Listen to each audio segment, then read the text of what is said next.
All right, so we're back. And today, we're going to do a deep dive into the 7 Habits of Highly Effective People by Stephen Covey. Yeah. And, we've got excerpts from the book itself, and we're going to pull out, I think, the absolute key takeaways, almost like you had a brilliant friend who's going to break it all down for you.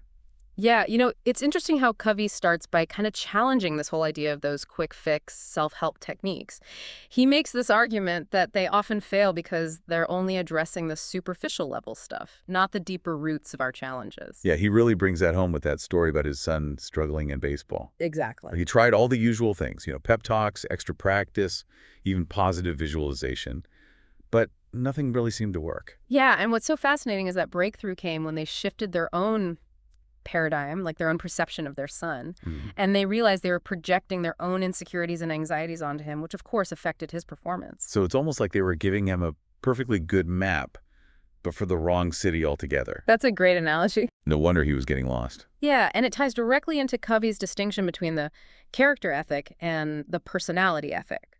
So the personality ethic is all about those outward techniques and tricks, kind of manipulating your way to success, but without addressing the deeper foundational aspects of character. But the character ethic, on the other hand, focuses on those timeless principles: integrity, humility, courage, fairness, those qualities that really form the bedrock of who you are as a person. Yeah, and Covey's argument is that lasting success, both in our personal and professional lives, it flows from that strong, principle-centered character, not from superficial charm or manipulative tactics. Yeah, he's even got this great quote from Emerson in there. "What you are shouts so loudly in my ears, I cannot hear what you say." Mm-hmm. I mean, that's a powerful statement, right? You can't fake genuine character. Absolutely, yeah. It shines through no matter what. Yeah, think about leaders who rely solely on charisma or persuasive techniques. They might achieve short-term gains, but without that foundation of integrity and authenticity, their success often crumbles. So for our listeners, this is a huge takeaway. What are the paradigms that we're using to view the world? Are we focusing on those quick fixes, or are we really investing in building that solid character that's really going to support, true lasting success? It's a question worth reflecting on for sure, and it leads us to another really crucial principle that Covey emphasizes, which is this idea that growth is a process, not an event. You can't shortcut natural development, whether it's learning to walk, building a relationship, or developing a strong character. Yeah, it's like trying to force a flower to bloom. Right. You can't rush nature. There's a natural sequence to things. Yeah, and attempts to circumvent those natural processes often lead to frustration and setbacks. Remember Covey and his wife's initial approach with their son, trying to fix him instead of understanding and supporting his natural development. Oh, that's a great segue to one of my favorite tools that Covey introduces, the circles of concern and influence. This has been so helpful for me in kind of thinking about where to focus my energy. It's such a powerful concept. So, reactive people tend to spin their wheels worrying about things outside of their control. The economy, politics, other people's choices, that's their circle of concern. But that's not to say that you should just ignore those things altogether, right? Of course not. But proactive people understand that their energy is best spent focusing on what they can control. Their own choices, their responses, and their actions. That's their circle of influence. And here's the interesting part. The more you focus on your circle of influence, the more it actually expands. Covey gives that example of that executive who started out as this lowly, gopher, but ended up having a huge impact on the company. Right. Instead of complaining about menial tasks, he just focused on doing them exceptionally well, anticipating needs, offering solutions. He became this invaluable asset, even though his initial role was seemingly insignificant. Yeah, and Covey ties this back to the story of Joseph in the Old Testament. Talk about someone in a seemingly powerless position. Yet even while he was unjustly imprisoned, he focused on what he could control, ultimately rising to a position of great influence. It's an incredible example of how a proactive mindset, even in the face of adversity, can lead to unexpected opportunities and growth. It's not about being passive or ignoring problems. It's about channeling your energy towards what you can actually change. So all of this brings us to Covey's habit 1. Be proactive. Yeah. It's about recognizing our power to choose, to respond, to shape our own lives, even amidst circumstances that we can't control. Yeah, it's about shifting our language from I can't and if only to I choose and I will. It's such a fundamental shift in mindset, and it really empowers us to become the authors of our own stories. And once we've kind of embraced that proactive mindset, We're ready for habit two. Begin with the end in mind. And this one's all about having a clear vision for your life. Imagine you're setting out on a cross-country road trip. You wouldn't just hop in the car and start driving aimlessly, would you? Well, unless you wanted to get lost. I mean, some people do enjoy that kind of spontaneity, True. but I see your point. Habit 2 is about applying that same principle to life. It's about defining your destination, your values, your goals, what you want to achieve, and using that vision as a compass to guide your decisions. Covey talks about developing a personal mission statement, which Yeah. can sound a bit formal, Right. but he makes it really powerful with this visualization exercise. Imagine your own funeral. What do you want people to say about your life? What kind of legacy do you want to leave behind? Might sound a little morbid, but it really forces you to confront what truly matters. It helps you to clarify your values and ensure that your actions are aligned with what you really want to achieve. Okay, I'm really starting to see how these habits kind of build on each other now. You can't really begin with the end in mind if you're stuck in that reactive mindset, constantly at the mercy of external circumstances. And once you have that clear vision, then you need a way to manage your time and your energy effectively to bring it to life. And that's where habit 3 comes in. Put first things first. Mm-hmm. And this isn't just about making to-do lists or becoming like a productivity robot, right? Not at all. It's about understanding what truly matters, those quadrant 2 activities that are important but not urgent, and making them a priority. So things like planning, building relationships, investing in our own personal and professional growth, these are the things that often get pushed aside because they don't have like an immediate deadline. Yeah, neglecting these activities is like neglecting the engine of your car. You might be able to coast for a while, but eventually you're going to break down. And habit 3 helps us to avoid that breakdown by focusing on what truly fuels a fulfilling and effective life. Okay, so this is where that 4-quadrant time management matrix comes in, right? Can you kind of break that down for us a little bit? Right. Absolutely. So imagine a square divided into 4 quadrants. Top left quadrant is for urgent and important tasks, crises, deadlines, pressing problems. Top right is for urgent but not important tasks, interruptions, some meetings, popular activities that kind of drain your time, but don't really contribute to your goals. Okay, so that's where a lot of us get stuck, right? Yeah. Feeling constantly busy, but not actually accomplishing what matters most. Exactly. Now, the bottom left quadrant is for tasks that are important but not urgent planning, relationship building, those quadrant 2 activities that we were talking about. And then the bottom right quadrant is for tasks that are neither urgent nor important, time wasters, distractions, things that could honestly be eliminated altogether. So the goal is to really spend as much time as possible in that top left quadrant dealing with, true emergencies, but also to proactively invest time in that bottom left quadrant to prevent those emergencies from happening in the first place. That's the essence of habit 3. It's about being intentional with our time and energy, making sure that we're not just reacting to the urgent, but proactively creating the life we want. Okay, so, these first 3 habits, they really lay the groundwork for what Covey calls private victory, mastering ourselves before venturing out to conquer the world. And that's such a crucial point. As Covey says, you can't talk your way out of problems you behave yourself into. So we have to build that solid foundation of independence first, being proactive, defining our vision, and managing our time effectively before we can truly thrive in our interactions with others. Right. It's like trying to build a skyscraper on a shaky foundation. It's just not going to work. You need that solid base to support everything that comes after. All right, that's a great place to kind of pause for now. We've covered a lot of ground already, and it's a lot to digest. But in our next deep dive, we'll explore those habits of public victory, how to build strong, effective relationships with others. And I think listeners will be surprised by how those habits actually flow naturally from the foundation we've just laid. It's all interconnected. So welcome back to our deep dive into the 7 habits of highly effective people. We spent the first part kind of laying the foundation of what Covey calls that private victory, that inner work of mastering ourselves before we can effectively connect with others. Now we're going to shift our focus to public victory. Those habits that really empower us to build those strong, lasting, and mutually beneficial relationships. When I first read this book, I was so struck by how much emphasis Covey puts on the interdependence of these habits. Like, it's not like you can just skip the private victory stuff and jump right into building those amazing relationships. He makes a really strong case for why that inner work is so essential. Absolutely. He even uses this metaphor that's always stuck with me. He says, you can't talk your way out of problems you behave yourself into. In other words, you can't really build genuine connections with others if you haven't done the work to build that strong character. And a sense of self-mastery. So it's like those first three habits, being proactive, beginning with the end in mind, putting first things first. They're like creating this fertile ground for those healthy relationships to grow. Precisely, and to help us understand the dynamics of those relationships, Covey introduces this brilliant metaphor of the emotional bank account. Oh, this one is so powerful. Yeah. And you could apply it to all kinds of relationships, not just romantic ones. You can have an emotional bank account with your coworkers, your family members, even your friends. Exactly. It's about recognizing that trust and connection, they're built through these consistent deposits.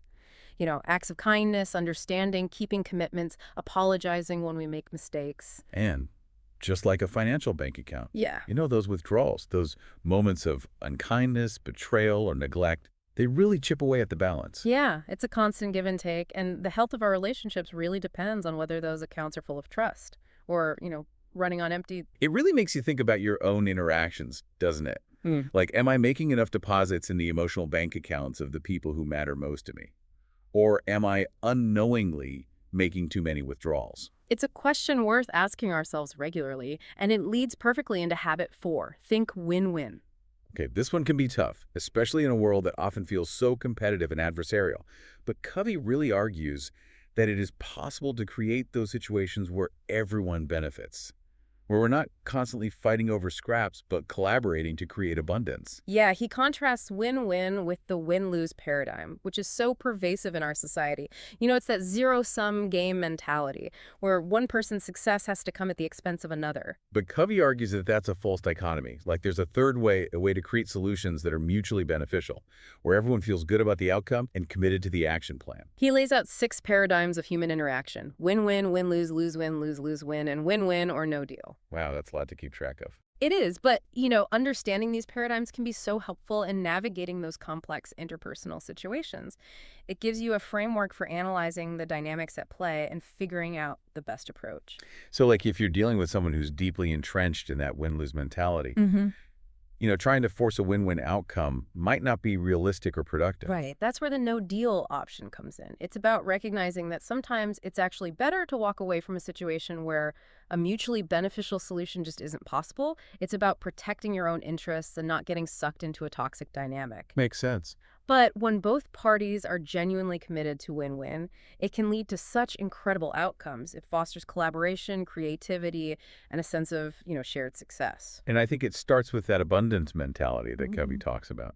It's about believing that there's enough to go around, that one person's success doesn't diminish the possibilities for others. Yeah, it's a shift in mindset from scarcity to abundance, from competition to cooperation, and it's essential for creating those win-win situations. Okay, so let's say we're committed to this win-win approach. How do we actually make it happen? How do we get past those ingrained patterns of competition and self-interest? Well, that's where habit 5 comes in. Seek first to understand, then to be understood. This is the key to effective communication, to truly connecting with others and finding those win-win solutions. This is the one I struggle with the most, I gotta say. It's so easy to just jump in with my own opinions and solutions before really understanding where the other person is coming from. We all do it. It's human nature to want to be right, to have the answers. But Covey argues that true understanding requires a different approach. He emphasizes the importance of empathic listening, listening with the intent to truly understand the other person's perspective, not just to formulate our own response. It's about putting aside our own agendas, our own assumptions, and genuinely trying to see the world through their eyes. He tells this funny story about a mother who's trying to connect with her daughter, who's clearly upset about something, but instead of really listening, the mother keeps pushing her own solutions and interpretations onto the situation. Yeah, she's so focused on fixing the problem that she completely misses the opportunity to truly understand what her daughter is going through. It's a perfect illustration of how we often prescribe before we diagnose, offering solutions before we've even taken the time to understand the problem. And that's why empathic listening is so crucial. It's about creating that safe space for the other person to feel heard and understood. It's about validating their experience even if we don't agree with it. And it's amazing how often that simple act of listening can just diffuse a tense situation, open up communication, and pave the way for a more collaborative approach. It really does. It's like that saying, people don't care how much you know until they know how much you care. And once we've genuinely sought to understand, then and only then can we effectively seek to be understood. It's a two-way street. Right. It's about creating a dialogue, a space for open and honest communication where both parties feel respected and valued. And that's where the magic of synergy can happen. Which brings us to habit 6, synergize. This is where those win-win solutions really come to life. Synergy is about recognizing that the whole is greater than the sum of its parts. It's about creating something new and better through collaboration. I used to think synergy was just this fluffy business buzzword, but Covey really breaks it down in a way that makes it both practical and profound. He uses the metaphor of 1 + 1 = 3 or more to illustrate how when we tap into the power of synergy, we can achieve outcomes that are far greater than what any individual could have accomplished alone. It's like those jazz musicians who improvise together, building on each other's ideas and creating something truly unique and magical in the process. Exactly. Synergy is about valuing differences, recognizing that those differences can actually be our greatest strength. It's about coming together with a willingness to learn from each other, to challenge each other's assumptions, and to create something new and better together. Covey uses the metaphor of the whole being greater than the sum of its parts. And this applies to teams, families, organizations, any group of people working toward a common goal. So how do we actually cultivate synergy? How do we create an environment where it can flourish? Well, it starts with fostering a culture of trust and respect. We need to feel safe to express our ideas even if they're different, even if they challenge the status quo. And that requires humility, right? Mm. A willingness to let go of our own ego and truly be open to the perspectives of others. Absolutely. It's about seeking those third alternatives, solutions that neither party could have come up with on their own. And that's where the real magic happens, right? When we move beyond compromise, beyond simply trying to meet in the middle and create something truly innovative and groundbreaking. It's a process of discovery, of exploration, and it requires courage, a willingness to embrace the unknown and to venture beyond our comfort zones. Synergy doesn't just happen by chance. It requires conscious effort, a commitment to open communication, Right. and a belief in the power of collective creativity. And it's so incredibly rewarding, both personally and professionally. When we experience true synergy, it's like we're tapping into a higher level of consciousness, Yeah. like a collective intelligence that's far greater than any individual contribution. It's a beautiful reminder that we're all interconnected and that together we can achieve remarkable things. Now, we've covered a lot of ground in these first 6 habits, Mhm. moving from the personal foundation of private victory to the interpersonal realm of public victory. And all of this leads us to the final habit, the habit that sustains and nourishes all the others. Habit 7, sharpen the saw. Welcome back to part 3 of our deep dive into the 7 habits of highly effective people. It's amazing how relevant the 7 habits still is. Yeah. Even though it was published decades ago. It really speaks to the enduring power of these principles. Absolutely. They're not tied to any specific time or trend. They really tap into something fundamental about human nature and effectiveness. Yeah, Covey often talks about this inside-out approach, which I think is key. You can't create lasting change in your external world, your relationships, your work, your circumstances, without first addressing that inner world. It's like trying to change the fruit on a tree without tending to the roots. You might get some superficial results, but they won't last. And that inner work, cultivating those habits, building that strong character, it's not always easy, is it? No, it takes effort and consistency and a willingness to really confront, our own limiting beliefs and behaviors. But as we've seen, I think, throughout this deep dive, the rewards are more than worth it. Absolutely. We gain a sense of control over our lives. We build deeper and more meaningful relationships, and we're able to contribute more effectively to the world around us. And there's that deeper sense of purpose and fulfillment that comes from living in alignment with our values. It's not just about achieving success in the traditional sense. It's about becoming the best versions of ourselves. Covey actually concludes the book with this really powerful reflection on integrity. He writes, in the last analysis, what we are communicates far more eloquently than anything we say or do. Mm-hmm. That really gets to the heart of the character ethic, doesn't it? Absolutely. It's about being congruent, authentic, living in alignment with our deepest values. It's about that inner compass guiding our choices and actions, even when no one is watching. And that's what ultimately creates that trust, that respect, and lasting influence. You can't fake integrity. It just shines through in everything you do. Okay, so As we wrap up this deep dive, I want to leave our listeners with a final thought-provoking question. Okay. If you were to choose just one of these habits to start improving your life today, which one would it be and why? Oh, that's a good one. Yeah, take some time to really reflect on that. Yeah. Which habit speaks to you the most? Which one, if you truly integrated it into your life, would have the biggest positive impact? And I would encourage you to go and pick up the book itself. Now that you have this framework for understanding the 7 habits, you'll be able to extract even more value from Covey's insights. Yeah, it's a book worth revisiting again and again, each time discovering those new layers of meaning and application. It's a journey, not a destination. And every step we take toward living these principles brings us closer to becoming those effective, fulfilled individuals we were meant to be. So what will your first step be? Until next time, keep exploring, keep growing, and keep diving deep.